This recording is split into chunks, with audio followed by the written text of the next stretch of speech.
আপনি যদি কাউকে ভালোবাসেন, মায়া করেন, তার সাথে একটা জীবনের বাকিটুকু সময় কাটানোর অভিপ্রায় ধারণ করেন, তাহলে সুস্থ থাকার চেষ্টা করেন, সুন্দরভাবে বেঁচে থেকে দেখান।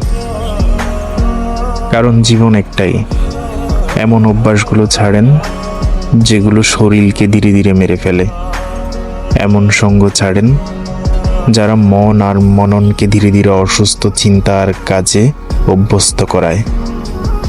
এমন আইডিওলজি ছাড়েন যেগুলো অন্যের জীবনকে বিষিয়ে তোলার নর্মালাইজ করে। কাউকে ভালোবাসলে, মায়া করলে নিজেকে সবার আগে ভালোবাসা শুরু করেন। শরীর ও মনকে প্রার্থনার স্থানের মতো পবিত্র পরিষ্কার রাখেন। যার আটকানোর সে এতেই আটকাবে।